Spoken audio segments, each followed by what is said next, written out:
गोकुल भवन के बड़े महाराज जी श्री श्री 1008 साकेतवासी श्री राम मंगल दास जी महाराज अपनी जीवनी में एक जगह लिखे हुए हैं, अपना विचार व्यक्त करते हुए कि श्री अयोध्या धाम में 6 सिद्ध संत जो अमर हैं, उनकी मृत्यु नहीं होती है। आज हजारों वर्षों से वो यहाँ पे है और अभी हजारों वर्षों तक आगे रहेंगे। उन 6 संतों का इन्हें दर्शन भी प्राप्त हुआ था और वे 6 संत अलग अलग वेश बना करके सरयू जी के किनारे भ्रमण किया करते हैं। विशेष वैसे तो पूरे अयोध्या जी में भ्रमण करते हैं, लेकिन विशेष करके सरयू जी के तट पे ये सब अलग अलग रूप बनाकर कभी अदृश्य होकर के भी ये सब निवास करते हैं। एक बार की बात है, यही गुजराती मंदिर श्री कमलादास जी महाराज गुरु जी के यहाँ रामायण पढ़ने आते थे, तो वही गुरु जी एक बार सुना रहे थे कि ये जब छावनी में रह करके, छोटी छावनी में रह करके श्री रामचरितमानस पढ़ते थे, उस समय एक कोई बाहर से मुस्लिम व्यक्ति आया हुआ था अयोध्या जी, काहे के लिए? सिद्धि प्राप्त करने के लिए। तो जिनसे वह सीख रहा था मंत्र, वह सिखलाने वाला गुरु भी मुस्लिम ही था। वह हिंदू नहीं था, वह भी मुस्लिम ही था। लेकिन वह बोला कि तुम्हें देरी से सिद्ध होना है या जल्दी सिद्ध होना है। यदि जल्दी तुम्हें सिद्ध होना हो तो अपने थोड़े नियम से, व्यवस्था से हटना पड़ेगा और तुम्हें जा करके, बाबा इधर आ जाइए, आप इधर आ जाइए। तो वही उसके जो गुरु जी थे उस तांत्रिक के, वह बोले कि यदि तुम्हें जल्दी सिद्ध होना हो तो तुम अयोध्या जी में जाओ और वहाँ जाकर के सिद्धि करो तो तुम्हें जल्दी सिद्धि मिल जाएगी। और वह मुस्लिम व्यक्ति और मुस्लिम गुरु सिखलाने वाला, लेकिन मुस्लिम होकर के अयोध्या जी आया किस लिए? जल्दी सिद्ध होने के लिए।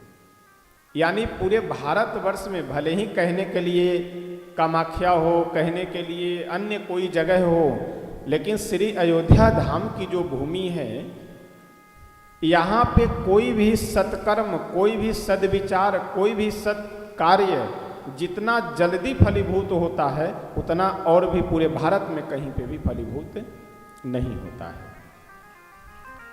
हम लोगों का परम सौभाग्य है कि चाहे साधु जीवन में हो, गृहस्थ जीवन में हो, इससे कोई मतलब नहीं है।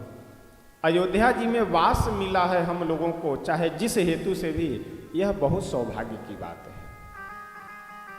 तुलसी बाबा श्री रामचरितमानस के उत्तरकांड में लिखते हुए कहते हैं कि कवन्यु जन्म अवध बस जोई, राम परायण सो परि होई।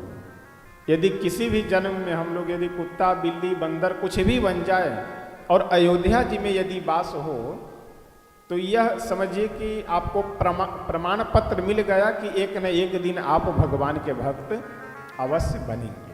अब चाहे जब बने, क्योंकि पूर्व का जो कर्म है जब तक वो भोगेंगे नहीं, तब तक आगे आपका जो मार्ग है वह सही प्रशस्त नहीं हो सकता है।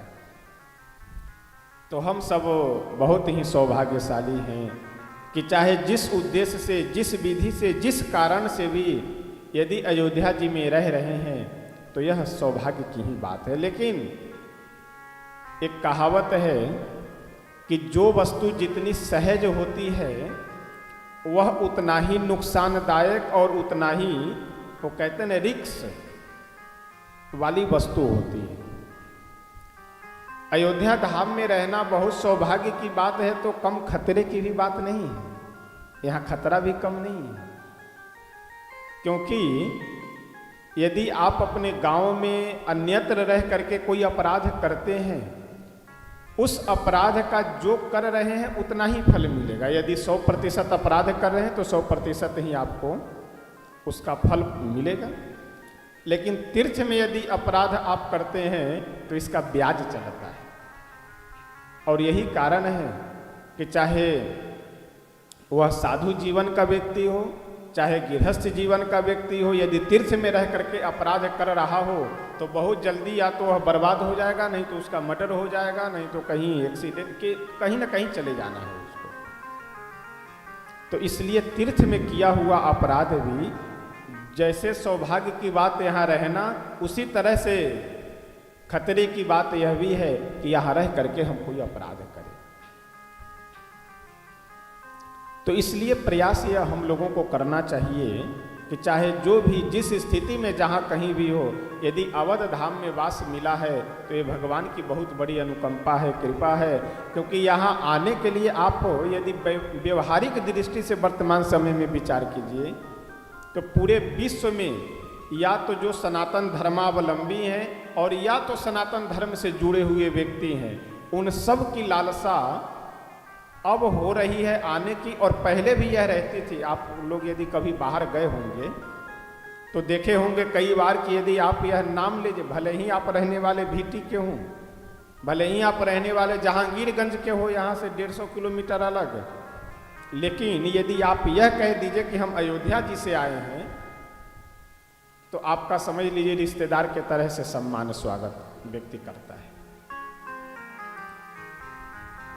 यदि इतना प्रभाव है इस तीर्थ का, और अब तो जन्मभूमि बनने के नाते समझिए कि 200-250 करोड़ व्यक्ति अपने मन में यह सोच रहे होंगे कि जन्मभूमि जब बन जाएगा तो एक बार चलेंगे दर्शन करने के लिए। जहाँ कहीं भी हो, गुजरात में कोई रह रहे हो, कोई विदेश में रह रहे हैं, कई लोग ऐसे हैं कि जिनको धर्म से कोई सनातन धर्म से कोई मतलब नहीं, मुस्लिम धर्म के हैं, क्रिश्चियन धर्म के हैं, लेकिन फिर भी उनकी इच्छा है कि जिस जगह के लिए इतना संघर्ष हुआ है उस जगह को एक बार चल करके अवश्य देखेंगे जब वो मंदिर बन जाएगा तो।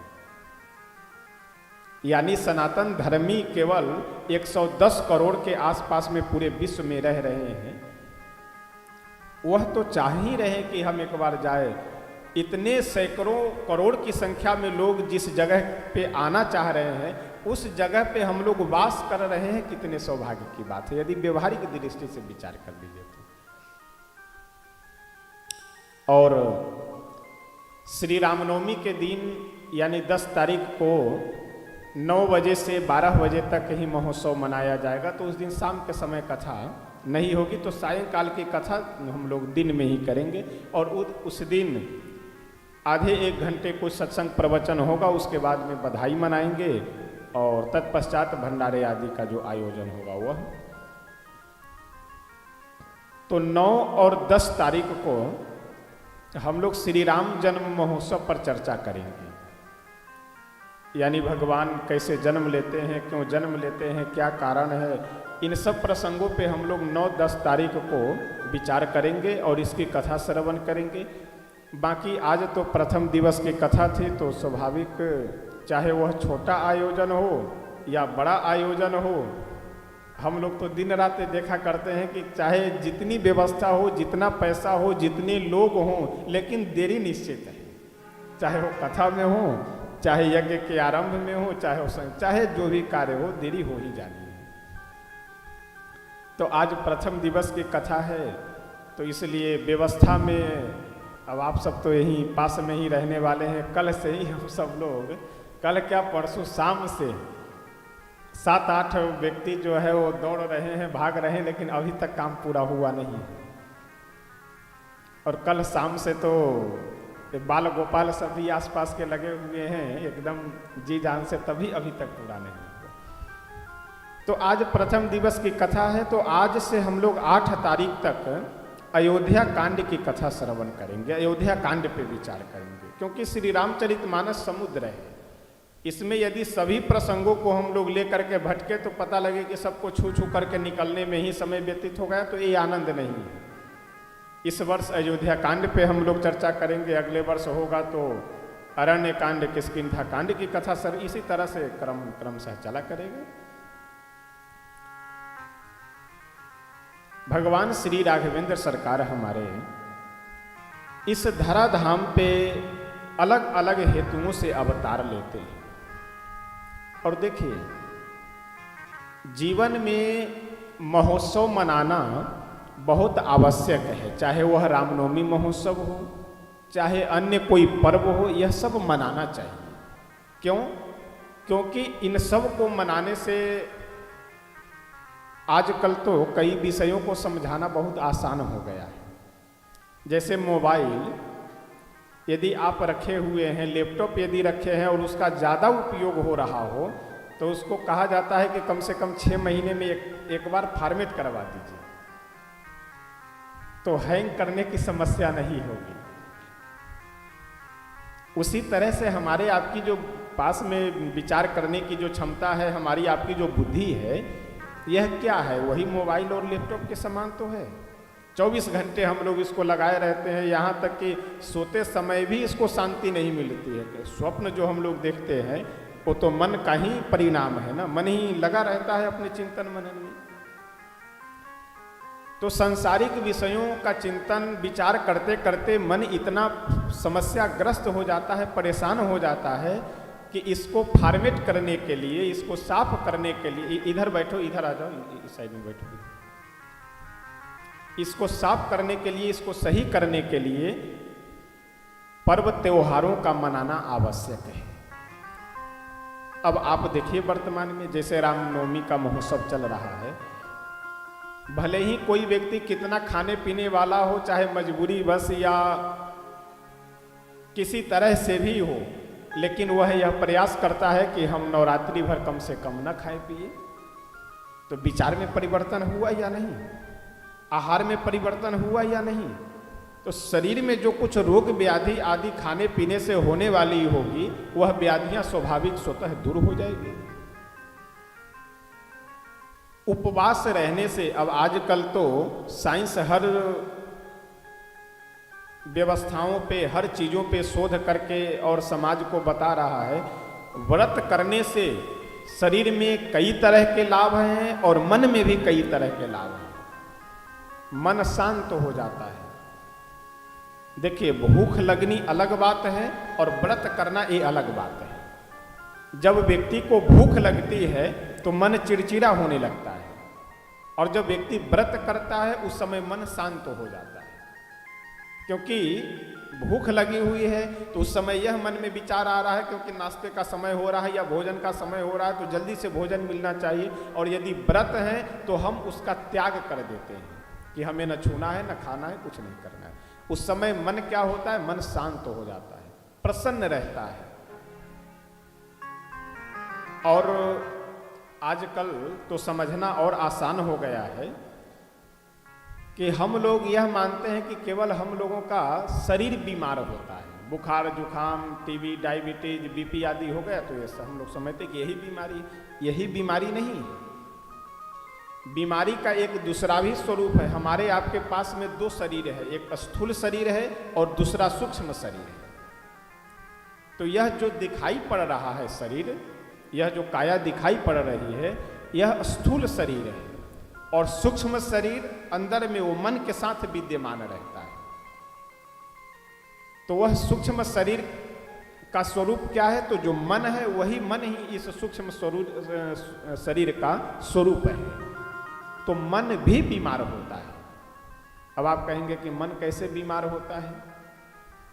जैसे हम वही देख रहे हैं जो हमें देखना चाहिए, तो समझ लीजिए कि आपका मन स्वस्थ है, और आप वह देख रहे हैं जो नहीं देखना चाहिए, तो आपका मन स्वस्थ नहीं है, मन बीमार है, उसको इलाज करवाने की आवश्यकता है। हम मुख से वही बोल रहे हैं जो हमें बोलना चाहिए, तो आपका मन रूपी सूक्ष्म शरीर स्वस्थ है। और मुख से वह बोल रहे हैं जो नहीं बोलना चाहिए, तो यह समझ लीजिए कि आपका मन स्वस्थ नहीं है। मन इन इंद्रियों के माध्यम से ही व्यवहार करता है। जैसे आंख से देखे कि वहां 10 का नोट गिरा हुआ है, आंख जा करके मन को बताया कि देखो वहां 10 का नोट गिरा है, यदि उठा लो तो तुम्हारी इच्छा हो तो उठाओ। अब मन यह चिंतन मनन करता है कि आसपास में कोई है तो नहीं, पहले देख लो, नहीं तो ऐसा नहीं कि 10 का नोट उठाने जाओ कहीं प्रतिष्ठा चली जाए। अब ये मन विचार करता है। आसपास में देखा कोई व्यक्ति नहीं है, फिर ये हुआ कि अब चलो उठा लेते हैं, कोई दिक्कत नहीं, फिर मन में यह विचार आया कि देखो किसी का पैसा गिरा हुआ है तो वह उठाना उचित नहीं है, तो पुनः मन मना कर दिया। तो यदि मन आपका स्वीकार किया कि छोड़ो, चाहे जैसे भी मिला पैसे से काम जो है चाहे जैसे भी आए, जा करके आप उठा लिए, और मन वही यदि यह संकेत कर दिया कि नहीं नहीं किसी का पैसा यदि गिरा हुआ है तो उठाना उचित नहीं है, तो इसलिए आप वहाँ से वापस हो जाएंगे, नहीं लेंगे। अब आप किसके कारण आपका शरीर चल रहा है, आप जो व्यवहार कर रहे हैं पैसा उठाने का या नहीं उठाने का, ये किसके कारण कर रहे हैं? मन के कारण। तो मन, इस शरीर में जो इंद्रियां हैं अलग अलग, देखिए मन जो सूक्ष्म शरीर है तो मन का कोई आकार प्रकार नहीं है, और हमारे आपके पास जो यह शरीर है हाड़ मांस का, यह जो स्थूल शरीर है, यह भी पर्यायवाची शब्द है एक दृष्टि से। आपके शरीर में यदि कोई पूछे कि ये क्या है तो आप क्या कहेंगे? हाथ है। ये क्या है तो खोपड़ी है। पैर पे अंगुली रखे तो आप यही बताएंगे पैर। इस पूरे शरीर में पैर से लेकर माथे तक शरीर कौन सा भाग है? किसको आप शरीर कहेंगे?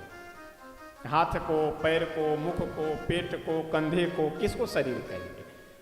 तो इस शरीर में जो अलग अलग अंग हैं, इन सभी अंगों को मिला करके जो समूह है, उस समूहवाचक यह शब्द है शरीर, यानी पूरे समूह को मिला करके हम शरीर कह रहे हैं। उसी तरह से मन भी आँख से, मुख से, कान से, अलग अलग इंद्रियों से व्यवहार करता है, लेकिन इन सब का जो आंतरिक भाव है उसको मिला करके मन का यह स्थूल शरीर है। तो इसलिए हम लोगों का स्थूल शरीर भी बीमार होता है, और जो सूक्ष्म शरीर मन का है वह सूक्ष्म शरीर भी बीमार होता है। बस यह है कि शरीर की बीमारी जो है स्थूल शरीर की ये अलग है, और सूक्ष्म शरीर की जो बीमारी है वह अलग है। तो अब विचार यह हम लोगों को करना चाहिए यहाँ कि स्थूल शरीर के लिए तो हम लोग तमाम आजकल डॉक्टरों के द्वारा या वैद्य लोगों के द्वारा दवाएं उपलब्ध है, लेकिन सूक्ष्म शरीर के लिए हम लोग कौन सा इलाज करते हैं, कौन सी दवा है?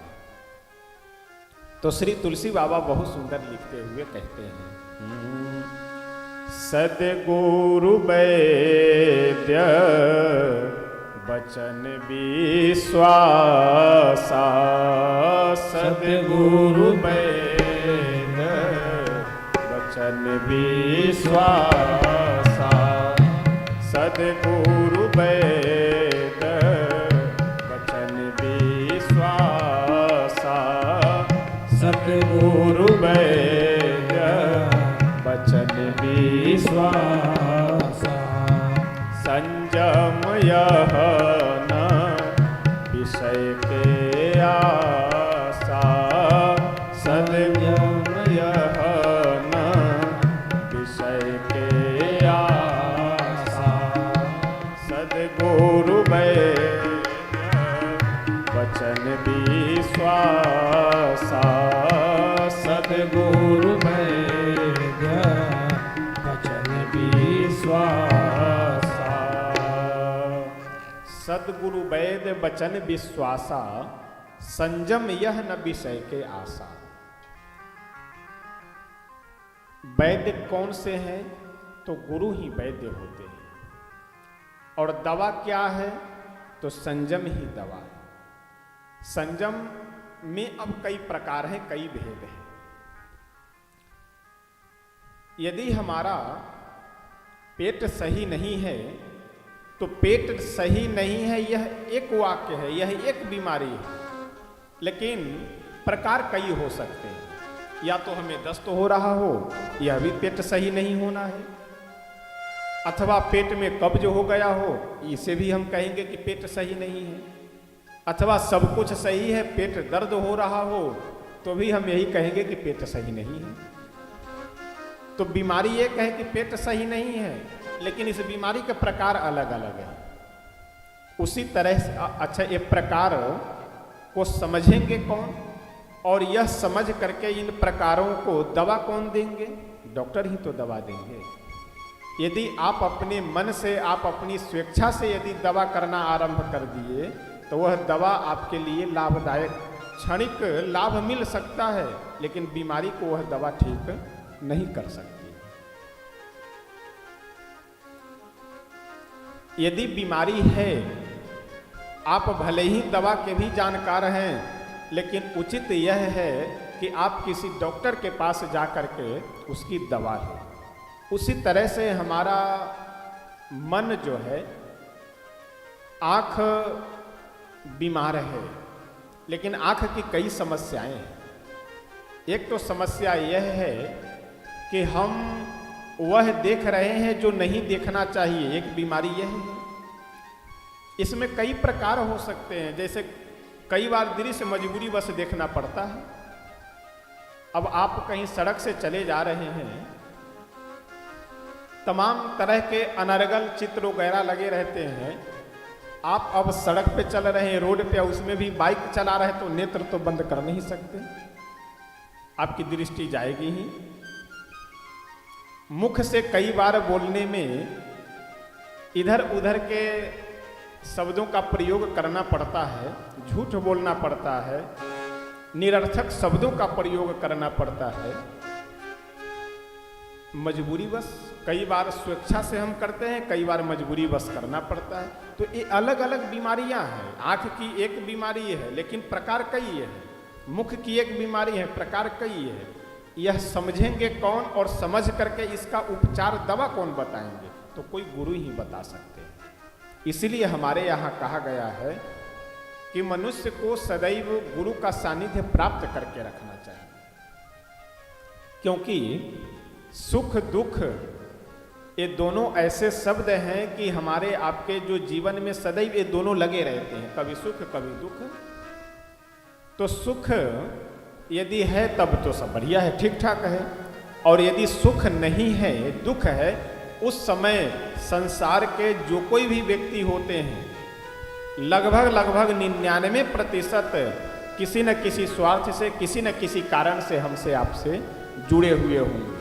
केवल 1% ऐसे व्यक्ति होते हैं कि जो निस्वार्थ भाव से हमसे जुड़ते हैं, जिनको हम कई बार नज़रअंदाज कर देते हैं कि ये आदमी किसी काम का नहीं है। लेकिन जिन्हें हम नज़रअंदाज कर रहे हैं ना कि एक काम किसी काम का नहीं है, या हमेशा हमारे विपरीत बोला करता है, तो उसे हम नज़रअंदाज कर देते हैं, और वही व्यक्ति निस्वार्थ भाव से आपसे जुड़ा हुआ रहता है। तो जब दुख की घड़ी आवे, उस समय हम किनके सानिध्य में जाएंगे? कहीं ना कहीं आधार होना चाहिए ना। जैसे साहित्य में 2 शब्द हैं, आधार और आधेय। आधार यानी जिस पे हम बैठे हुए हैं, और आधेय यानी जो हम बैठे हुए हैं। बैठने वाला व्यक्ति आधेय, और जिस पे बैठा हुआ है वह आधार। यदि दुख आदि की जो समस्या है, यह सब यदि हमारे जीवन में है, तो उस समय सहारे के लिए हमें कोई व्यक्ति चाहिए ना। तो कौन सबसे अनुकूल हो? तो गुरु सबसे अनुकूल रहते हैं। शास्त्रों में कहा गया है कि गु शब्दस्तु अंधकारः रु शब्दस्तन निरोधकः अंधकार निरोधत्वात् गुरु शब्द विधीयते।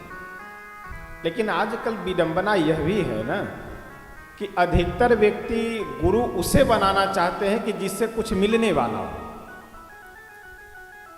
अब चाहे मठ मिलने वाला हो, चाहे दुकान न चल रहा हो तो दुकान चल जाए, यह मिलने वाला हो, या नौकरी नहीं लग रही है तो नौकरी मिल जाए, यह लग।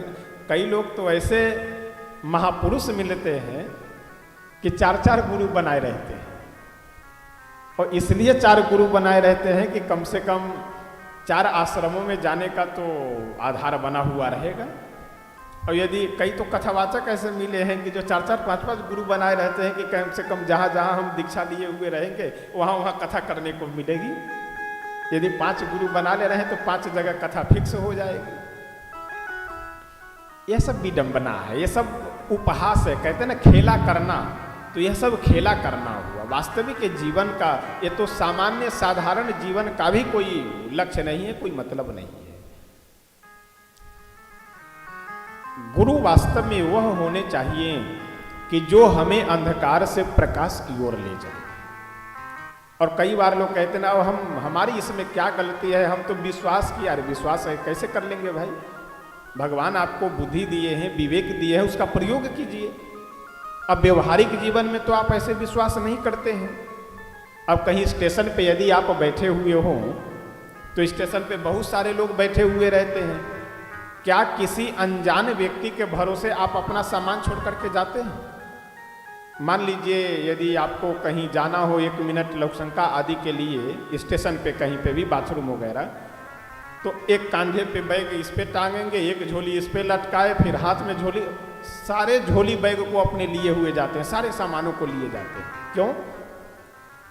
अब वहाँ पे आप ये तो कहते नहीं कि भाई साहब देखिए मेरे मन में आपके प्रति पूर्ण विश्वास है, इसलिए मेरे सामानों को आप देखते रहिएगा, हम आते हैं अभी। तो आप तो उधर जाएंगे बाथरूम के लिए और जिनके भरोसे छोड़कर जाएंगे वो इधर जाएंगे।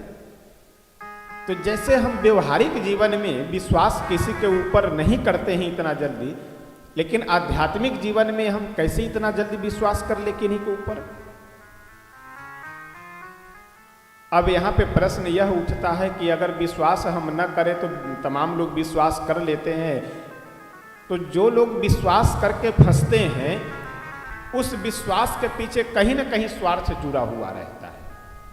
और देखिए, व्यक्ति इस जन्म में हम आप जो कुछ भी पा रहे हैं, मिल रहा है, यह हमारे आपके पूर्व जन्मों का किया हुआ कर्म है, प्रारब्ध है, चाहे वो साधु जीवन में हो चाहे गृहस्थ जीवन में हो। यदि किसी व्यक्ति विशेष के पास जाने से अगर कोई काम आपका बन गया तो तत्काल नहीं मान लेना चाहिए कि बस बिल्कुल अब ये तो हमारे लिए भगवान है और एकदम इनको भगवान मिल चुके हैं। ये कोई आवश्यक नहीं है। यदि हमारे आपके जीवन में सुख लिखा हुआ है और समय निर्धारित है कि अभी सुख चल रहा, अभी दुख का समय चल रहा है, आगे आने वाले 6 महीने 1 वर्ष में हमें सुख मिलने वाला, तो सुख आपको मिलेगा, ऐसा नहीं है। अब आप किसी के सानिध्य में जाएं या न जाएं, इससे कोई फर्क नहीं पड़ता है। लेकिन समस्या यह है कि किन्हीं के पास जाने से यदि थोड़ा सा कुछ काम बना तो हम तुरंत उनको भगवान बना देते हैं, और यदि थोड़ा सा कोई कार्य बिगड़ा तो उनको तुरंत एकदम 1 फुट्टी कौड़ी की भी औकात नहीं है, ऐसा हम लोग साबित कर देते हैं। तो इसलिए स्वार्थ से किया हुआ प्रेम और स्वार्थ से बनाया गया कोई भी संबंध है वो टिकाऊ नहीं होता है।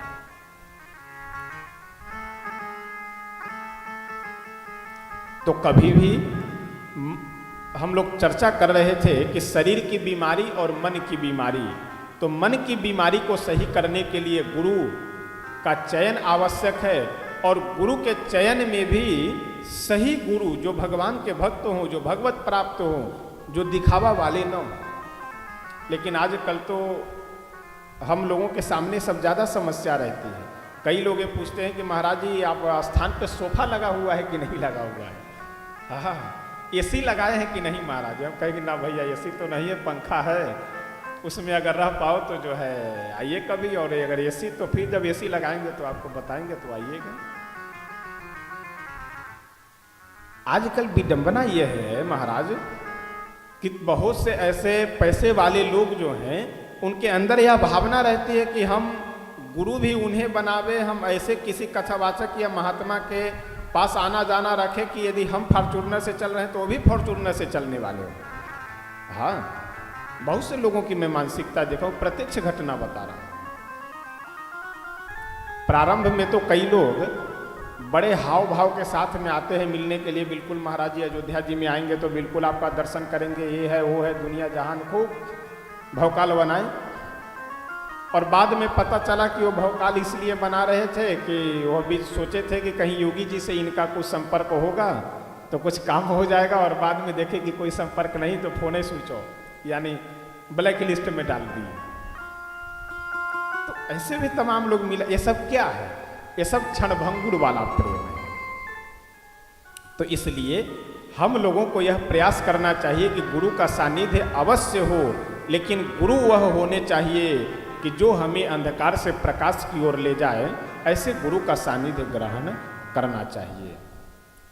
श्री अयोध्या कांड का प्रारंभ में ही मंगलाचरण के क्रम में श्री तुलसी बाबा बहुत सुंदर लिखते हुए कहते हैं, अच्छा आज से हम लोग 7-8 दिनों तक श्री रामचरितमानस की कथा श्रवण करेंगे घड़ी लाओ।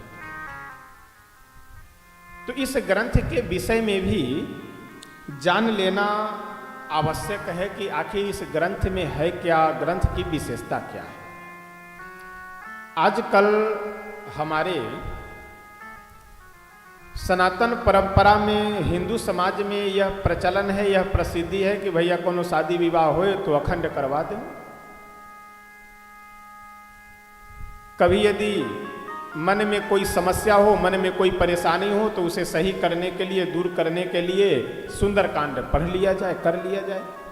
यही केवल प्रचलन, यही केवल व्यवस्था है, लेकिन ऐसी बात नहीं है।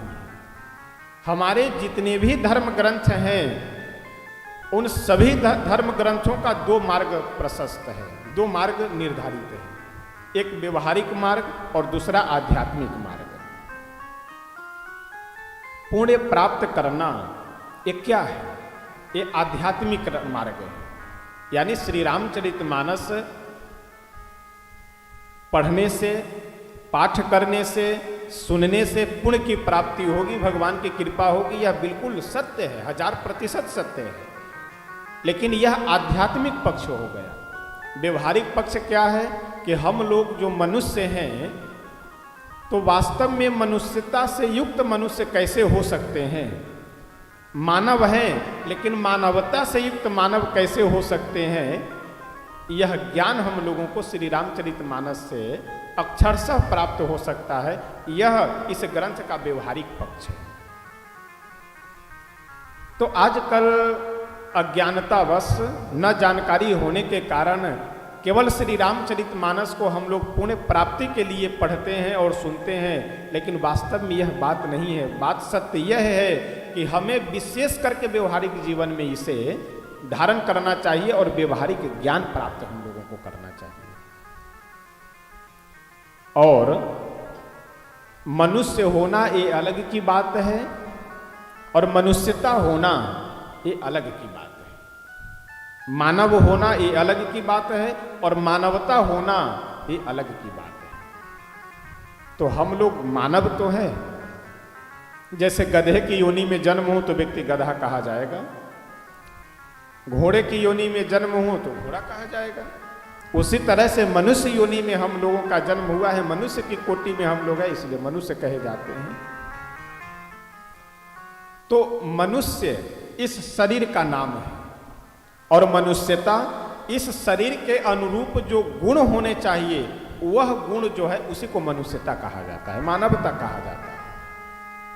अब इस शरीर के अनुरूप गुण कौन से हैं? धर्म, यानी आहार निद्रा भय मैथुनम च सामान्य मेतत् पशुभिर नराणाम धर्मो ही तेषाम अधिको विशेषो धर्मेण हीना पशुभि समाना। नीति शास्त्र का यह श्लोक है कि आहार यानी भोजन, निद्रा सोना, भय आपस में डर भय का भाव, और मैथुन यानी प्रेम व्यवहार, यह जिस प्रकार से मनुष्य में है उसी तरह से पशुओं में भी है। तो फिर मनुष्य और पशु में अंतर क्या रहा? एक ही अंतर है, धर्मो ही तेषाम, तेषाम मनुष्याणाम। मनुष्यों में धर्म ही एक विशेष गुण है, और उस धर्म से जो व्यक्ति विमुख हो गया वह मनुष्य होते हुए भी पशु के समान है। और देखिए, हम लोगों के मन में एक वहम क्या बैठा हुआ है, यानी गलत धारणा क्या बैठी हुई है कि हम लोग ये सोचते हैं कि राक्षस वह हैं जिनके दांत लंबे लंबे निकले हुए हों, सिंग निकले हों, शरीर खूब भारी हो, वही व्यक्ति राक्षस है। लेकिन वास्तव में यह बात नहीं है। बालकांड में गोस्वामी तुलसी बाबा लिखते हुए कहते हैं कि माँ नहीं मातु पिता नहीं देवा, साधुन सन करवावही सेवा, जिनके यह आचरण भवानी, ते जानहु निशिचर सम प्राणी। ऐसा नहीं कि राक्षस वह है जिनके दांत निकले हों, सिंग निकले हो, काले कलूटे हों, शरीर बहुत भारी हो, वो राक्षस है। वो तो राक्षस है ही, लेकिन वास्तव में राक्षस कौन है?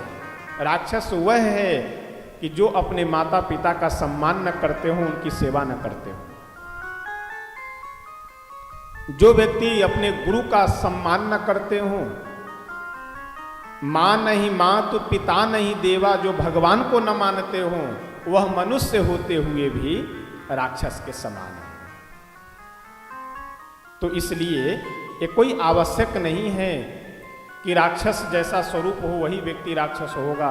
यदि हम मनुष्य हैं लेकिन मनुष्यता यदि हम में नहीं है, मानवता हम में नहीं है, तो मनुष्य न हो करके हम देखिए, जो व्यक्ति नामी होता है, यानी जिसका जितना नाम होता है, बदनाम भी वह उतना ही जल्दी होता है। यदि कोई छोटा मोटा व्यक्ति हो, उसे 10, 20, 50 लोग, 100 लोग जानने वाले हैं, तो कभी बदनाम भी हुआ तो 150 लोग ही जाने।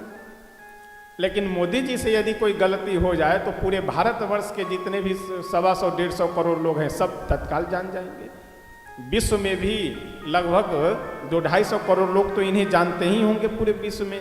सबके सामने यह मैसेज पहुंच जाएगा कि बताओ वहां का प्रधानमंत्री इस तरह का काम किया। तो जिस व्यक्ति का जितना नाम होता है, बदनाम भी उतना अधिक और उतना जल्दी वह होता है। तो मनुष्य का जो पोस्ट है, ये भगवान के व्यवस्था में, भगवान की व्यवस्था में सबसे श्रेष्ठ पोस्ट है। यानी हम लोगों को जो यह योनि मिली हुई है, यह योनि, यह जीवन हम लोगों का ब्रह्मा जी के इस सृष्टि में जितने भी लोग हैं, जितने भी जीव हैं, जितने भी योनियां हैं, उन सभी में सर्वश्रेष्ठ है।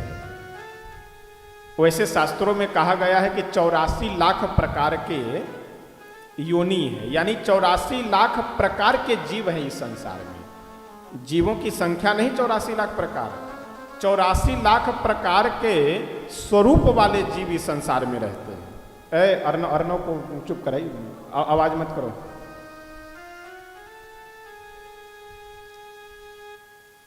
चौरासी लाख जैसे बंदर, भालू, बिल्ली, कुत्ता, ये सब अलग अलग प्रकार हैं। इस तरह से 84 लाख प्रकार हैं पूरे ब्रह्मा जी के सृष्टि में।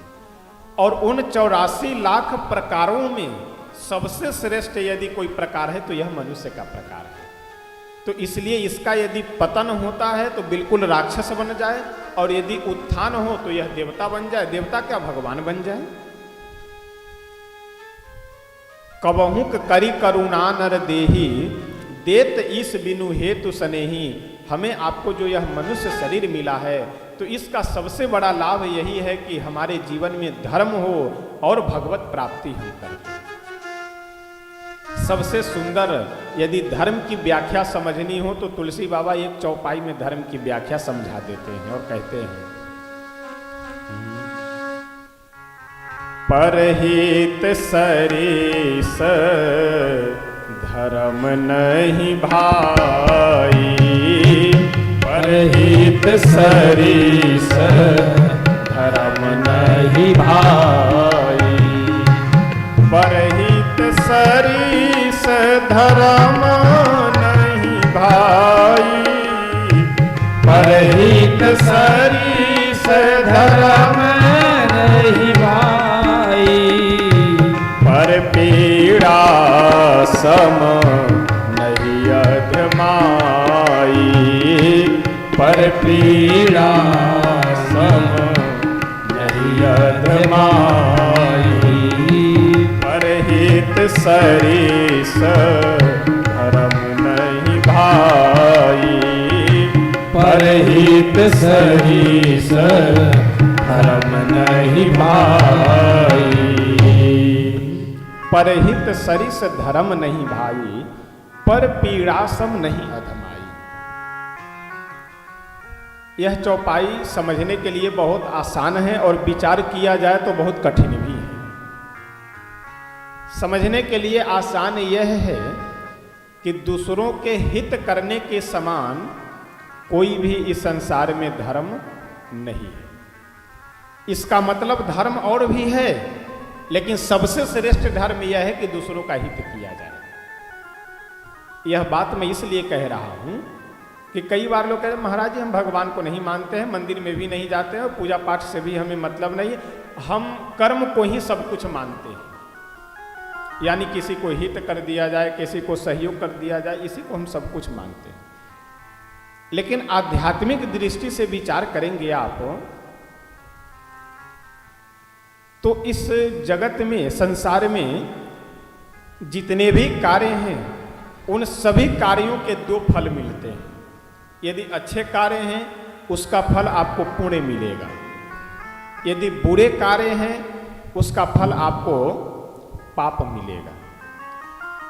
और पुण्य का परिणाम सुख और स्वर्ग है और पाप का परिणाम दुख और नरक है। लेकिन हमारे शास्त्रों में यह कहा गया है, कई ऐसे सैकड़ों हजारों के संख्या में ऐसे प्रसंग आए हैं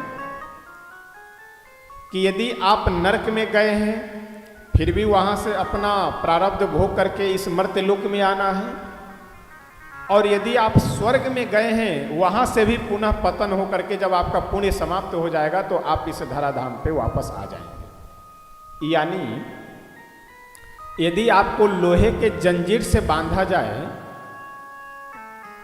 अथवा सोने के जंजीर से बांधा जाए तो क्या सोने के जंजीर में बंधन नहीं है?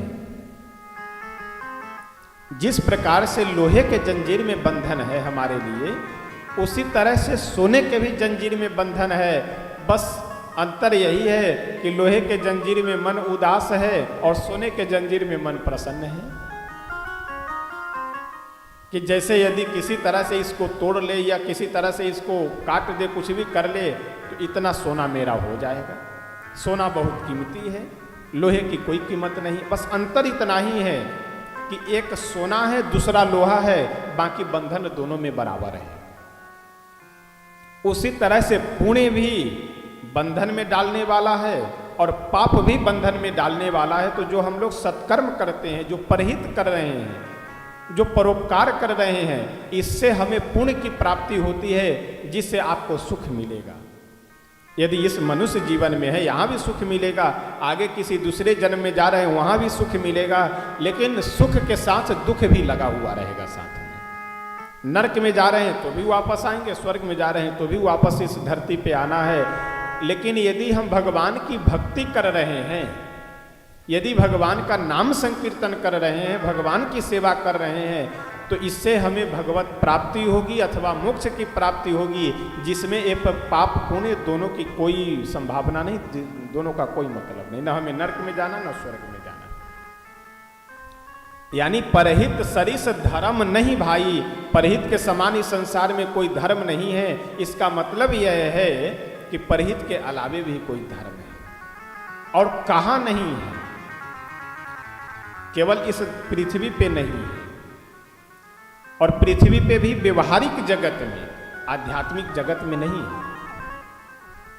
व्यवहारिक जगत का मतलब, जैसे यदि हम कोई बीमार व्यक्ति है उसकी सेवा कर दे रहे हैं, किसी तरह का परोपकार कर रहे हैं, वह धर्म है। तीर्थों में जाना यह क्या है? यह भी धर्म है। व्रत करना यह क्या है? यह भी धर्म है। लेकिन इन तीर्थ में जाने से, व्रत करने से, पूजा करने से, इन सभी धर्मों से श्रेष्ठ धर्म यह है कि हम परोपकार करें। लेकिन परोपकार से भी श्रेष्ठ धर्म क्या है? कि हम अपना आत्मकल्याण करें। क्योंकि श्री विदुर जी महाराज अपने विदुर नीति में एक श्लोक लिखते हुए कहते हैं कि त्यजेदेकम कुलस्यार्थे ग्रामस्यार्थे कुलम त्यजेत ग्रामम जनपदस्यार्थे सर्वम त्यक्त्वा हरिम भजेत।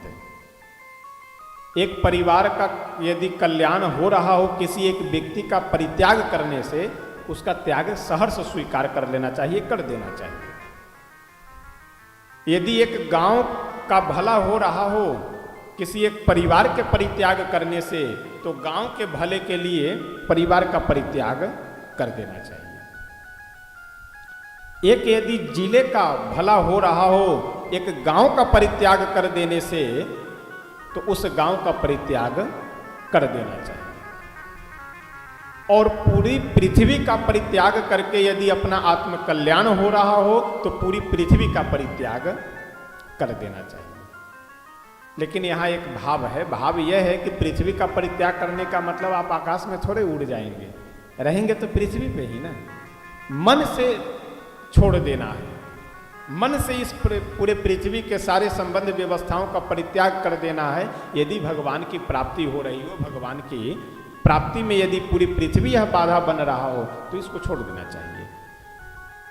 यानी इस संसार में मनुष्य जीवन लेने का सबसे बड़ा यही लाभ है और सबसे बड़ा यही उद्देश्य भी हम लोगों का होना चाहिए कि हम भगवान की प्राप्ति करें, हम भगवान का संकीर्तन करें, हम भगवान की भक्ति करें।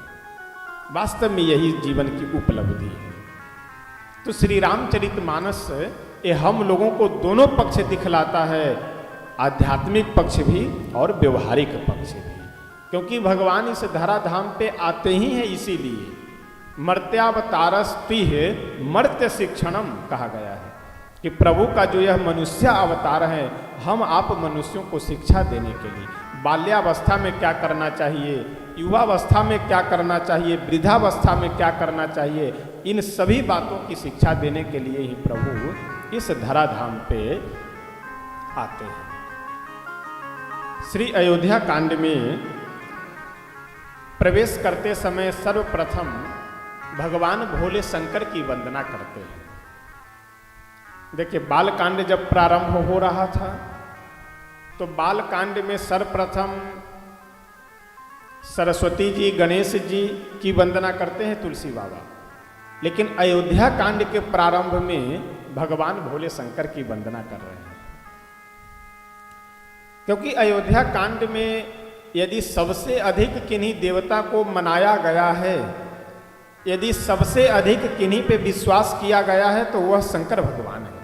और अभी आगे जब प्रसंग आएगा तो वहां पे मैं सुनाऊंगा, निवेदन करूंगा कि श्री दशरथ जी महाराज जब यह देख लिए कि किसी भी उपाय से राम जी रुकने वाले नहीं हैं, तो अंत में भोले बाबा से निवेदन करते हैं, प्रार्थना करते हैं कि हे भोले शंकर, आशुतोष तुम अवधर दानी, आरती हरहूँ दीन जनु जानी। और राम जी को ऐसी आप बुद्धि बना दीजिए ताकि वह मेरी आज्ञा का उल्लंघन कर दे, हमसे आकर के यह कह दे कि पिताजी आप कह रहे हैं वन में जाने के लिए, मैं नहीं जाऊंगा, पहले मेरा अपराध बताइए कि मेरा अपराध क्या है। आप राम जी को वह बुद्धि दीजिए। लेकिन नर की चेती ना चले हरि चेते तत्काल, बलि ने चाहा स्वर्ग को भेज दिए पाताल। ये तो हरि इच्छा बलवती, हरि इच्छा तो सबसे ऊपर है। भरत जी महाराज जब अपने ननिहाल में थे, वहां पे भी जब उनको रात्रि में बुरे बुरे सपने दिखाई पड़ने लगे तो शंकर भगवान के ही चरणों में वह भी जाते हैं और शंकर भगवान का श्री रुद्राभिषेक, रुद्राष्टाध्यायी के माध्यम से अभिषेक करते हैं और उसके बाद भोले बाबा से प्रार्थना करते हैं कि प्रभु, कोई भी यदि मेरे परिवार में या जीवन में विघ्न बाधा उपस्थित होने वाली हो, उसे आप दूर कर दीजिए। यानी भोले बाबा की बहुत महिमा है और जगह जगह पे इनके ऊपर लोग विश्वास किए हैं, इसलिए भोले बाबा सर्वप्रथम भोले बाबा की ही तुलसी बाबा वंदना करते हैं और कहते हैं कि यस्यांके च विभाति भूधर सुता देवा पगा मस्तके। देखिए, यहाँ पे दोनों भाव है, यस्यांके भी और वामांके भी। जिनके वाम भाग में यानी बाएं साइड के बाएं तरफ के आसन पे श्री पार्वती मैया विराजमान रहती हैं। गोस्वामी बाबा से किसी ने पूछा कि बाबा यह बताइए कि सर्वप्रथम यही दृश्य, यही चित्र उपस्थित करने का भाव क्या है। कुछ और बोल सकते थे कि बढ़िया त्रिशूल हाथ में धारण किए हैं, गले में नाग देवता है अथवा मुंडमाला, कुछ और भी बोल सकते थे, कुछ और विशेषण आप दे सकते थे। लेकिन सर्वप्रथम यही विशेषण दे रहे हैं, सर्वप्रथम यही चित्र आप दिखला रहे हैं कि वामांके च विभाति भूधर सुता, यानी श्री पार्वती मैया वाम भाग में विराजमान है। क्या मतलब है? गोस्वामी बाबा बोले कि मतलब यह है कि यदि भोले बाबा कभी कभी किसी दुष्ट व्यक्ति के ऊपर नाराज भी हो जाए तो पार्वती मैया के कहने से कृपा कर देते हैं। और भोले बाबा यदि एक बार नाराज हो गए तो फिर जल्दी मानते भी नहीं, जल्दी प्रसन्न भी नहीं होते। लेकिन यदि माता जी एक बार नाराज हो जाए और कोई आकर के हाथ जोड़ ले और इतना कह दे कि हम आपके पुत्र हैं, तुरंत प्रसन्न हो जाते हैं। यदि मनुष्य जीवन में आप जो ममता कहा जाता है, तो ममता जो है मनुष्य जीवन में यदि इतना उत्कृष्ट है तो आप विचार कीजिए कि जो जगत की जननी है, जगत की माँ है, उनके अंदर कितना ममत्व भरा हुआ होगा। यदि यहाँ संसार में 1, 2, 3, 4 पुत्रों की यदि माँ है, उनके अंदर यदि प्राकृतिक व्यवस्था है, इतना ममत्व है, इतनी ममता है, तो जो जगत की जननी है, जगत की माँ है, उनके हृदय में कितना ममत्व होगा। श्रीमद् भागवत महापुराण में प्रसंग आता है कि चित्रकेतु एक बार भगवान भोले शंकर और पार्वती मैया को देख करके उपहास करने लगा। पार्वती मैया तुरंत उसे साप दे दी, और जैसे साप दी राक्षस होने का, वह तुरंत आकर के चरणों में गिरा और बोला कि माता जी, यदि किसी अनजान आपके पुत्र से कोई गलती हो जाए तो आप क्षमा नहीं करेंगे। पार्वती मैया बोली कि देखो अब वचन निकल गया है तो वचन तो वापस हो नहीं सकता, लेकिन जाओ, मेरा यह आशीर्वाद है कि तुम्हें अगले जन्म में भगवान की प्राप्ति हो जाएगी। हाँ। और इस संसार में भगवान की प्राप्ति का आशीर्वाद 2 ही लोग दे सकते हैं, या तो भगवान स्वयं और या तो उनको प्राप्त किए हुए कोई गुरु संत महात्मा हो, वह आशीर्वाद दे सकते हैं। बाकी दूसरे किसी का अधिकार नहीं है। लेकिन फिर भी पार्वती मैया अधिकार का अपने प्रयोग करते हुए यह आशीर्वाद देती है कि तुम्हें भगवान की प्राप्ति होगी, तुम्हें मोक्ष की प्राप्ति होगी। और वही चित्रकेतु अगले जन्म में वृत्रासुर बनता है, जिसका वध करने के लिए दधीचि ऋषि की हड्डी को वज्र बना करके इंद्र वृत्रासुर का वध करते हैं। प्रसंग अलग का है। यानी गोस्वामी बाबा का भाव यह है कि यह जो ग्रंथ हम रचने जा रहे हैं, अयोध्या कांड की कथा लिखने जा रहे हैं, इसमें यदि हमसे कुछ भूल चूक हो जाए तो हो सकता है प्रभु हम पे नाराज हो जाए। लेकिन पहले यदि पार्वती मैया को यदि अपने सपोर्ट में किए रहेंगे, यदि अपने पक्ष में मिला करके रखेंगे, तो चाहे नाराज हों चाहे खुश रहें, उसे कुछ बनना बिगड़ना नहीं। यदि खुश हैं तो खुश हैं, यदि नाराज हैं तो माता जी से कह देंगे कि देख लीजिएगा, थोड़े नाराज थे, बाद में अपने आप वो सही हो जाएंगे। गोस्वामी बाबा का भाव यह है कि यदि भोले बाबा की भी वास्तविक कृपा प्राप्त करनी हो तो पहले माँ के चरणों को याद करना और माँ को याद करना आवश्यक है, स्मरण करना आवश्यक है। इसलिए सबसे पहले चित्र यह प्रस्तुत कर रहे हैं कि वामांके च विभाति भूधर सुता देवा पगा मस्तके। देवा पगा कहते हैं गंगा जी को। देव यानी देवलोक, स्वर्ग से। अपगा कहते हैं वहां से निःसृत होने को, निकलने को, यानी देवलोक से निकल करके जो आई है उनका नाम क्या है? गंगा जी। तो वाम भाग में भूधर सुता यानी श्री पार्वती मैया विराजमान हैं, मस्तक पे गंगा जी हैं। देवा पगा मस्तके भाले बाल विधुर गले च गरलम।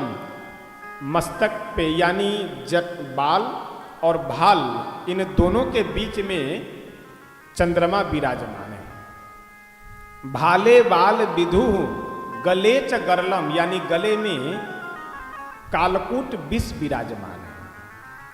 अच्छा, कालकूट विष का नाम ले रहे हैं गोस्वामी बाबा, तो ये इसका प्रसंग बहुत सुंदर है।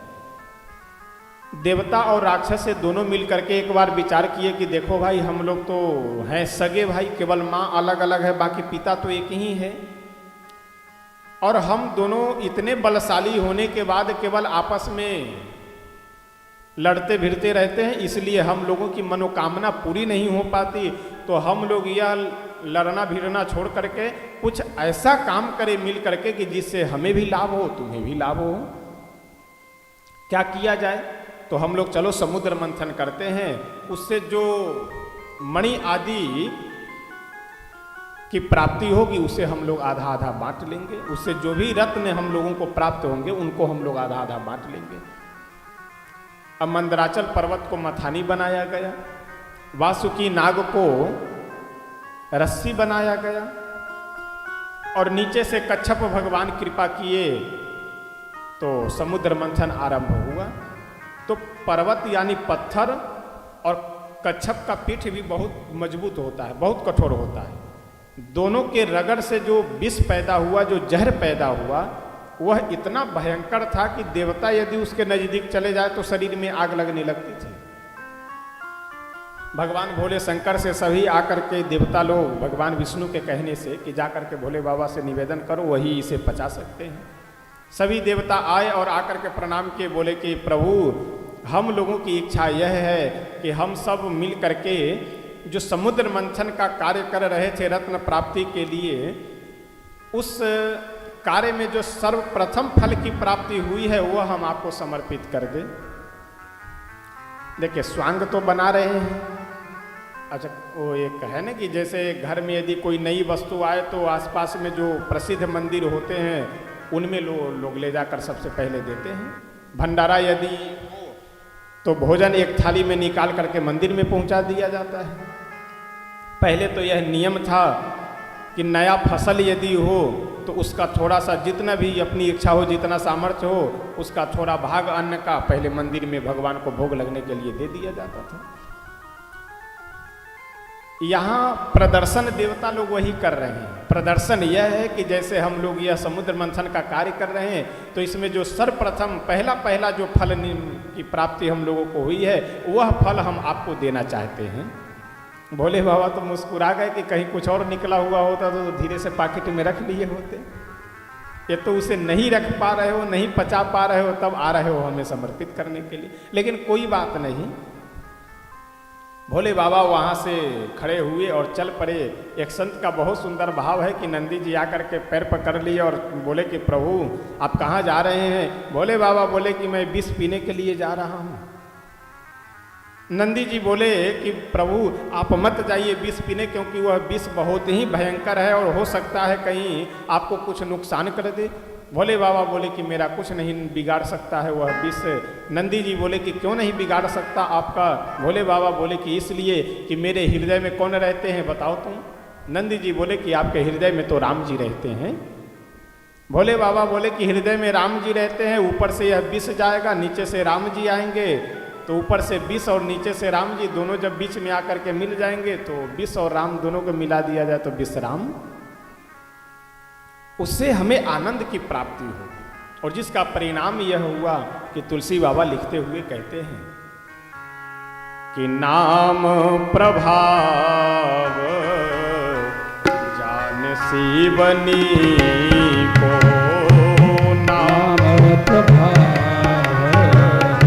जान शिवनी को, नाम प्रभाव जान शिवनी को, नाम प्रभाव जान शिवनी को, काले कोट फलो दीन अमी को, काले कोट फलो दीन अमी को, नाम प्रभाव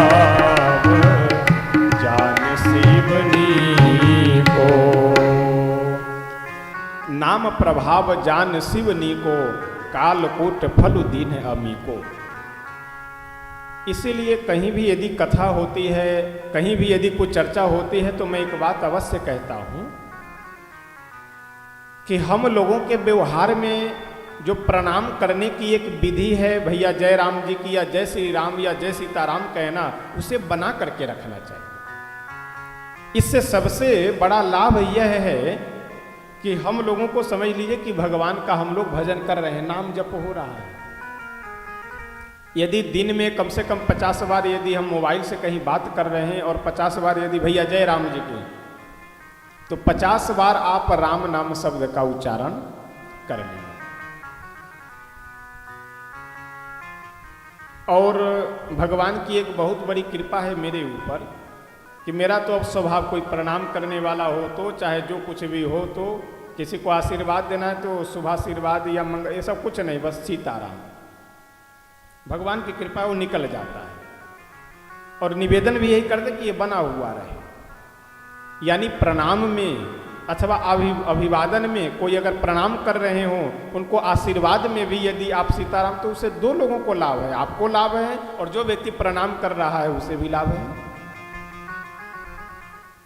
कई बार लोग सीताराम बोलना नहीं चाहते हैं, उनसे लोग प्रयास यह करते हैं कि जो अगला व्यक्ति बोल रहा हो वही हम भी बोलें। कई लोगों को दुश्मनी रहती है ना सीताराम से, सीताराम नहीं बोलेंगे।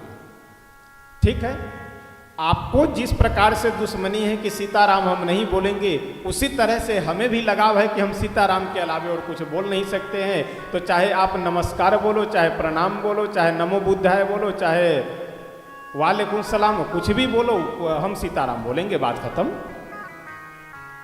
जैसे आपका जिद है कि हम सीताराम नहीं बोल सकते हैं, उसी तरह से हमारी भी जिद है कि हम इसके अलावे और कुछ नहीं बोल सकते, काहे बदले। और देखिए समर्पण भी यही है। एक कहावत है साधु साहिब में कि गंगा किनारे गए तो गंगादास, और जमुना किनारे गए तो जमुना दास, और सरयू जी के किनारे गए तो सरयू दास। यह उचित नहीं होता।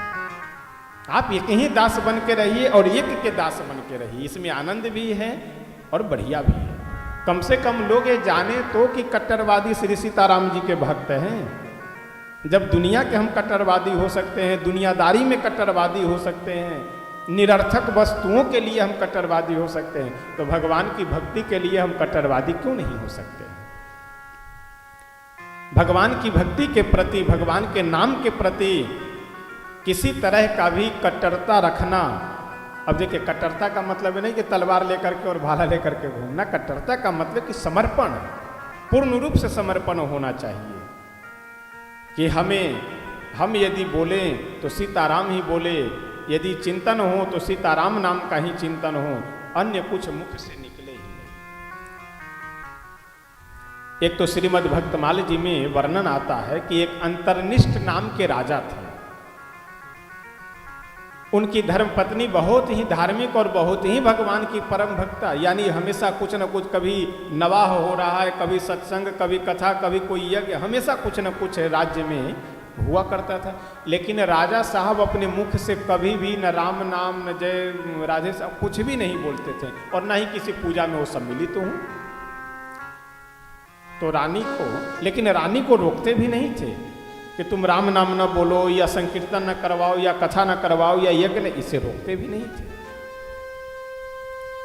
रानी के मन में यदि ग्लानि रहती थी तो केवल इसी बात को लेकर के कि बताइए, मैं इतनी भक्ति करती हूँ, हमारे राज्य में भी तमाम सारे बहुत से नागरिक भगवान के अनन्य भक्त हैं, लेकिन हमारे जो पति हैं राजा साहब, वही भगवान का एक बार। एक दिन रानी कुछ चिंतन वगैरह अपना कर रही होगी, उसको नींद नहीं आई और राजा गहरी निद्रा में सो गए। उस दिन काम अधिक करने के कारण या किसी कारणवश राजा दाहिने करवट लेटे हुए थे। बाएं करवट जब पलटे, यानी करवट बदले, तो करवट बदलते समय उन्हें जम्हाई आने लगी। और जम्हाई में जैसे जिस व्यक्ति का जैसा स्वभाव होता है, जम्हाई में वही शब्द मुख से निकलता है। यदि जम्हाई आ रही हो तो बहुत से लोगों का अरे राम राम, इस तरह से जम्हाई में निकलता है। कई बार ओ हो कई लोग बोला करते हैं जम्हाई लेते समय, कभी देखिए। तो राजा जैसे जम्हाई लिए वैसे ही इनके मुख से राम, और 2 बार जो है राम राम शब्द निकल गया। रानी जगी हुई थी, वो सुन लिए दोनों शब्द राम नाम। अब तो रानी उसी समय जगी और जा करके मंत्री, सेनापति, कोषाध्यक्ष सबको जगा करके और बोली कि बस जल्दी से सभी कारीगरों को जगाओ और लगाओ, पूरे नगर को सजा दो, आज भव्य उत्सव मनाना है पूरे नगर में। मंत्री पूछे कि कारण क्या है, किस लिए उत्सव मनाया जा रहा है। रानी बोली कि बाद में मैं बताऊंगी, बस आदेश यही है कि जाकर के जो मैं कह रही हूँ व्यवस्था करो। अब मंत्री जी दोबारा फिर पूछे नहीं। सुबह में जब राजा जगे तो देखे कि चारों तरफ बिल्कुल एकदम गीत संगीत वाद्य यंत्र आदि का प्रयोग हो रहा है, जगह जगह बाजे बजाए जा रहे हैं, उत्सव मनाया जा रहा है, भंडारा एक तरफ चल रहा है, एक तरफ हवन वगैरह का कार्य चल रहा है, एक तरफ कथा हो रही है, पूरा उत्सव मनाया जा रहा है। राजा आकर के मंत्री को बुलाए, बोले कि किस बात का उत्सव, कल शाम को तो हमको कोई जानकारी थी नहीं है, सुबह सुबह कैसा उत्सव होने लगा। मंत्री जी बोले कि महाराज अब हम भी तो पूछे, लेकिन हमको सूचना नहीं मिली है कि कारण क्या है, लेकिन रानी जी का आदेश हुआ अर्धरात्रि के समय में ही 12-1 बजे के आसपास में ही आकर के जगा कर और बोले कि जल्दी तैयारी करो, तो हम लगे हैं व्यवस्था में, बाकी हमें जानकारी नहीं। रानी के पास गए, जा कर के बोले कि ये उत्सव किस पर्व त्योहार के उपलक्ष्य में मनाया जा रहा है। रानी बोली कि जीवन में यदि सबसे अधिक खुशी हमें कभी हुई है तो इस समय हुई है, और आज है हमारे मन में। राजा साहब बोले किस बात की खुशी? रानी बोली कि आज रात्रि में आपके मुख से राम शब्द निकल गया है, इसी खुशी में आज उत्सव मनाया जा रहा है।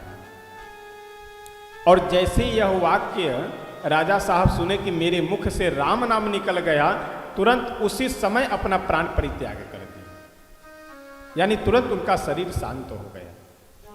यह कहते हुए कि इस मेरे अपराधी पापी शरीर से भगवान का इतना पवित्र नाम निकल गया, तो इसलिए यह अपराधी पापी शरीर अब रखने योग्य नहीं है, यह कहकर के शरीर का परित्याग कर देते हैं। यह भगवान के नाम की महिमा है।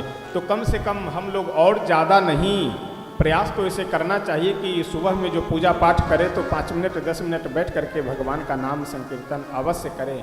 लेकिन यदि वह भी न कर सके तो व्यवहारिक जगत में प्रयास यह करके रखना चाहिए कि कहीं बैठे हैं, उठे हैं, आ रहे हैं, जा रहे हैं, किन्हीं को प्रणाम कर रहे हैं, इन सब में भगवान का नाम यदि सम्मिलित हो जाए तो समझिए कि वह भक्ति ही हो रही है। आइए हम सब एक भजन गा करके तब फिर आगे बढ़ेंगे हैं। नाम हरि का जप ले रे बंदे, नहीं पीछे पछताएगा।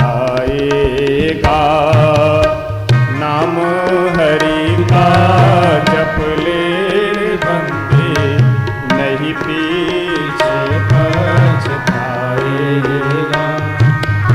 नाम हरि का जप ले रे बंदे, नहीं पीछे पछताएगा।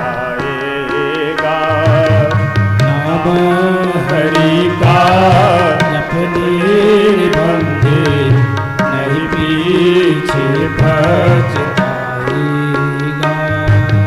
मुट्ठी बांधे के आया जगत में, हाथ पसारे जाएगा। मुट्ठी बांध के आया जगत में, हाथ पसारे जाएगा। नाम हरि का जप ले रे बंदे, नहीं पीछे पछताएगा। नाम हरि का जप ले रे बंदे, नहीं पीछे पछताएगा। तू कहता है मेरी काया, काया का तू गुमान न कर। तू कहता है मेरी काया, काया का तू गुमान न कर। हम लोगों के मन में यदि सबसे बड़ा कोई भ्रम है तो भ्रम यही है कि इस शरीर को हम लोग अपना मान करके बैठे हुए रहते हैं। यह भूल जाते हैं कि हमें मरना भी है। यदि यह याद बनी हुई रहे कि हमें मरना भी है तो हम लोग 70% अपराध से वैसे बच जाएंगे। तो कहता है मेरी काया, काया का तू गुमान न कर। तू कहता है मेरी काया, काया का तू गुमान न कर। चांद सा सुंदर लेकर काया,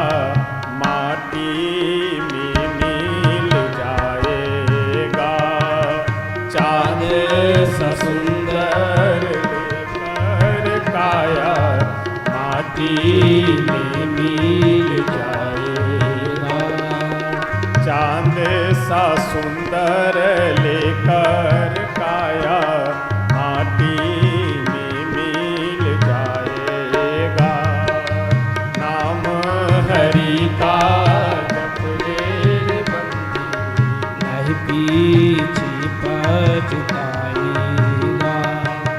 क्या तो लेकर आया जगत में और क्या लेकर जाएगा। क्या तो लेकर आया जगत में और क्या लेकर जाएगा। क्या तू लेकर आया जगत में और क्या लेकर जाएगा। मुट्ठी बांध के आया जगत में, हाथ पसारे जाएगा। मुट्ठी बांध के आया जगत में, हाथ पसारे जाएगा।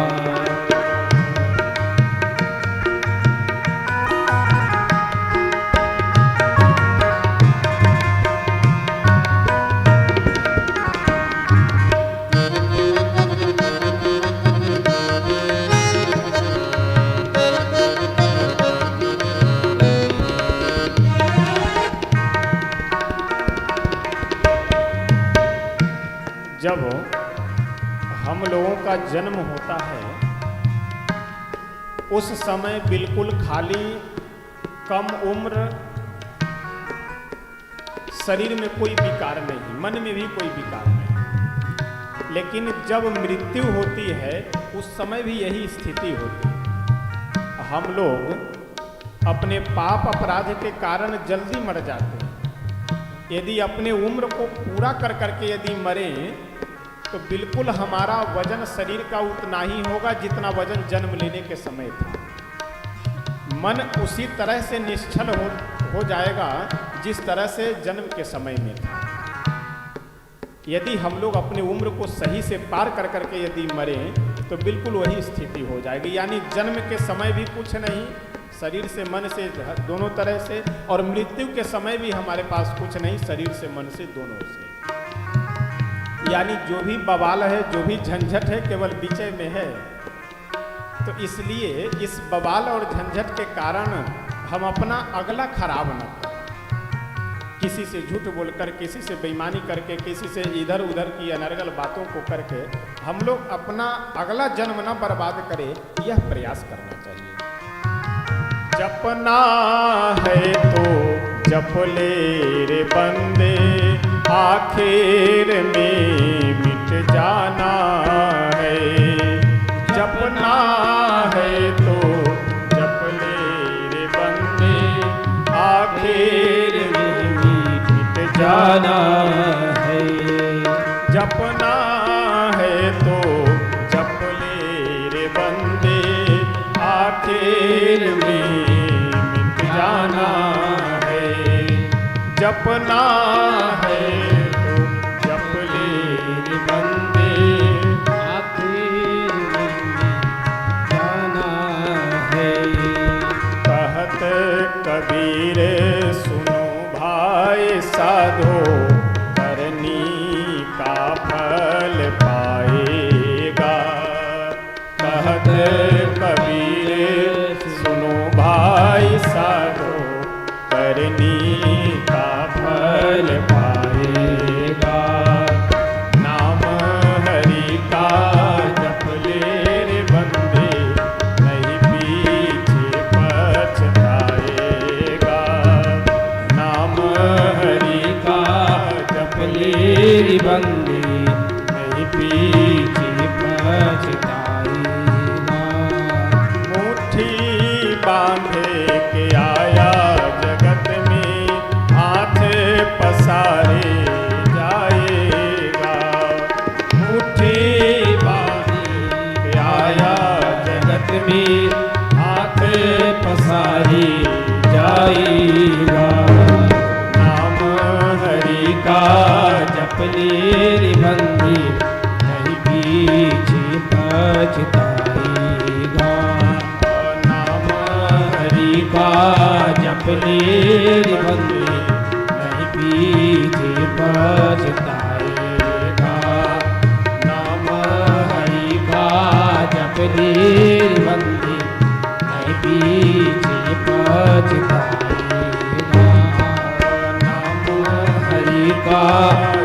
मेरी बंदी नहीं पीछे पछताएगा। वास्तव में भगवान का नाम ही इस जीवन की उपलब्धि हम लोगों की है। जितना अधिक मुख से निकल जाए, जितना अधिक जप कर ले। और गोस्वामी बाबा अपने इस वंदना प्रकरण में लिखते हुए कहते हैं कि भाले बाल विधुर गले च गरलम यस्यो रसी ब्याल राट, जिनके उरसी यानी हृदय पे नाग देवता विराजमान रहते हों। बताइए ऐसे दयालु कौन हो सकते हैं? जिसको संसार में कोई नहीं पूछता है उसे हमारे भोले बाबा पूछते हैं। अब समय 7 बज चुका है, तो इसलिए कल से 3 बजे से 7 बजे तक हम सब लोग कथा श्रवण करेंगे। यहाँ अपना घर, अपने घर में ही रहना है। ये भी आप सबका अपना घर ही है, तो अपने घर से निकल कर फिर अपने घर में चले जाना है, तो कहीं बाहर तो जाना नहीं है। तो इसलिए बढ़िया आनंद रामनवमी महोत्सव है। इतना सुंदर संयोग, इतनी सुंदर व्यवस्था और इस तरह से बढ़िया मन के अनुकूल भी तो आनंद लिया जाए। तो कल से हम सब लोग रामचरितमानस का पाठ भी प्रारंभ करेंगे। आज प्रथम दिवस होने के कारण वैसे प्रारंभ प्रातः काल की बेला में ही प्रारंभ होनी चाहिए, लेकिन कुछ अव्यवस्थाओं के कारण जो है प्रारंभ नहीं हो पाया। तो अभी 8 बजे से श्री रामचरितमानस का पाठ प्रारंभ होगा।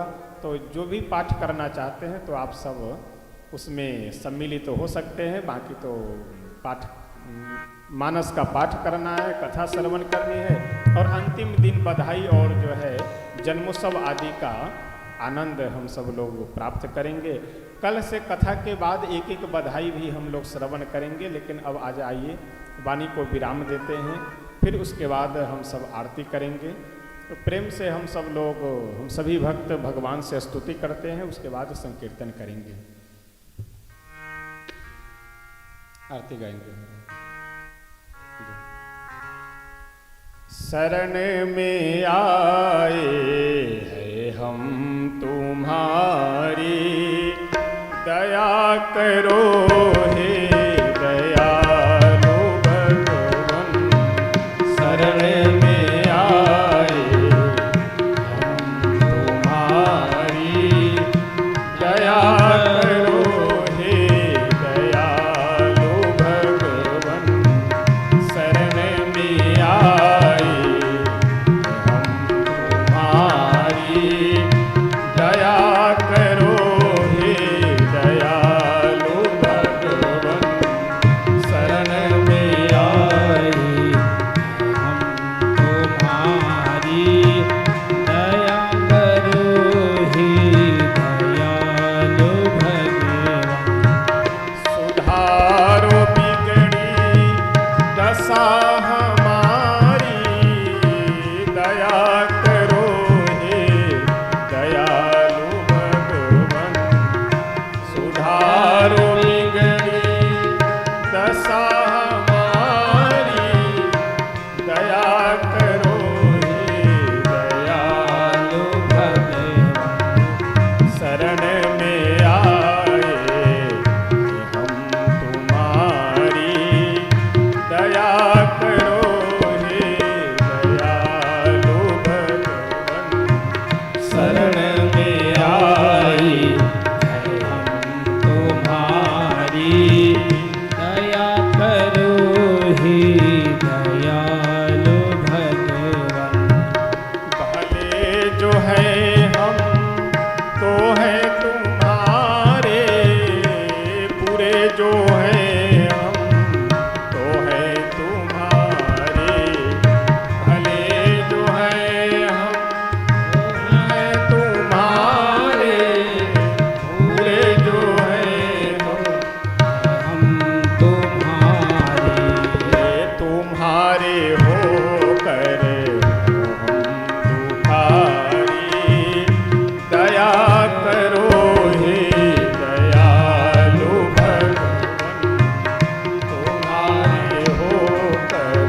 करोहि दयालु भगवान। हरे राम राम राम सीता राम राम राम।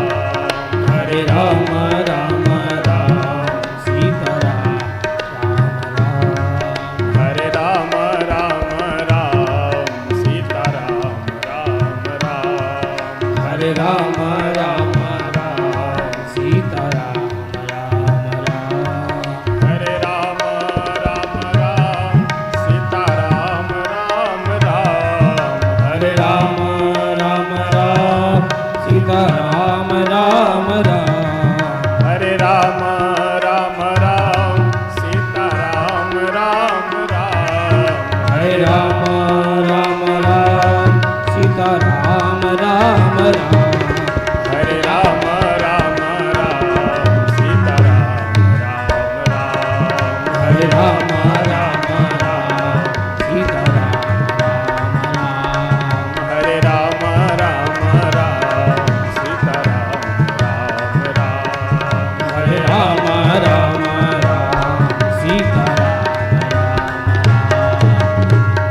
श्री सीताराम नाम भगवान की जय। पंखा बंद करिए।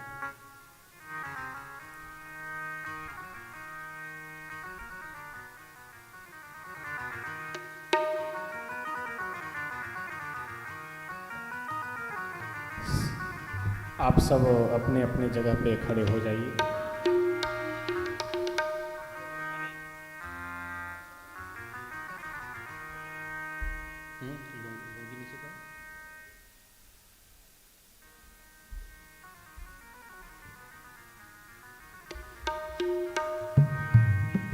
इस अयोध्या धाम में यहाँ के तो मुख्य आयोजक और यजमान तो श्री हनुमान जी महाराज हैं, श्री सरयू मैया है और श्री सीताराम भगवान हैं, श्री रामलला सरकार हैं। उन्हीं के नगर में बैठ करके हम सब निवास भी करते हैं और कथा भी श्रवण करेंगे, महोत्सव भी मना रहे हैं। आइए हम सब श्री रामायण जी की आरती करते हैं प्रेम से। आरती श्री रामायण जी की कीरति कलित ललित सियपी की। आरती श्री रामायण जी की कीरति कलित ललित सियपी की। आरती श्री रामायण जी की कीरति कलित ललित सियपी की। आरती श्री रामायण जी की कीरति कलित ललित सियपी की। गावत ब्रह्मा दिक मुनि नारद वाल्मीक ज्ञान विशारद। गावत ब्रह्मा दिक मुनि नारद वाल्मीक ज्ञान विशारद। सुख सनकान पीछे से आ जाइए आरती करने वाले। सारद बरनी पवन सुख कीरति की। आरती श्री रामायण जी की कीरति कलित ललित सियपी की। गावत वेद पुराण अष्टदश छो शास्त्र सब ग्रंथन को रस। गावत वेद पुराण अष्टदश छो शास्त्र सब ग्रंथन को रस। मुनि जन धन संतन को सरवस सार अंश सम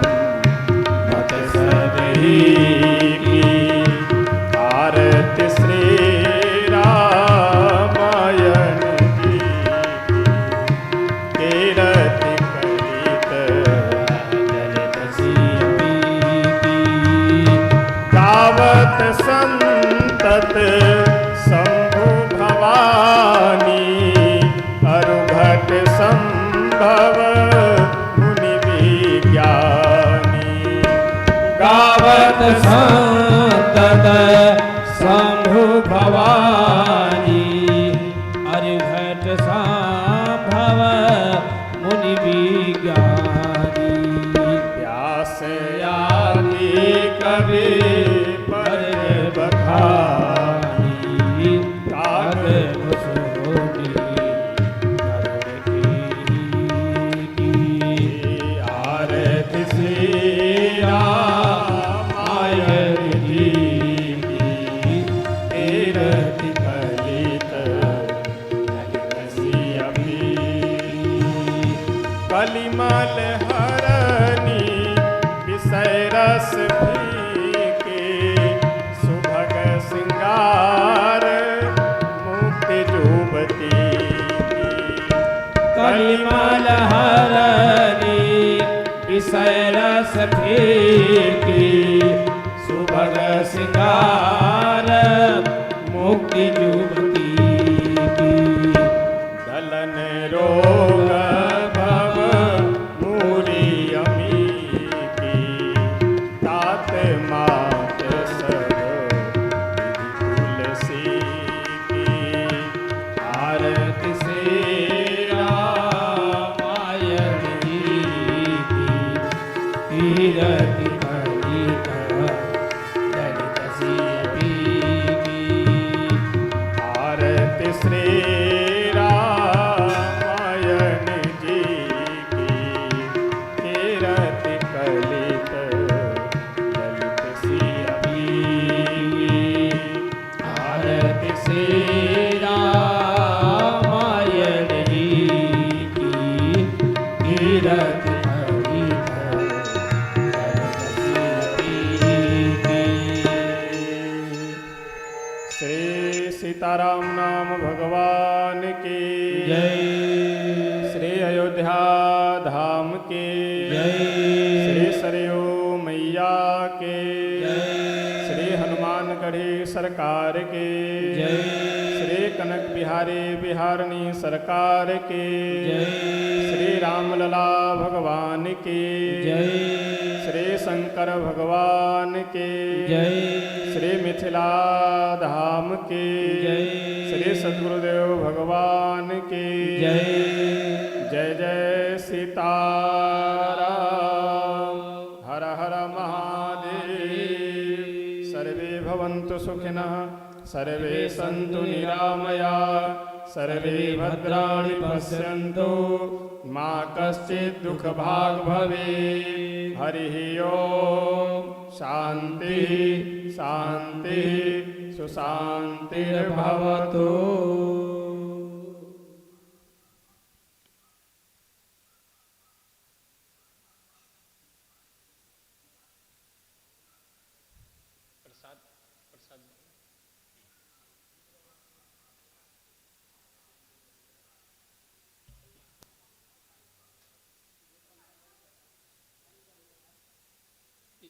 यहाँ का पंखा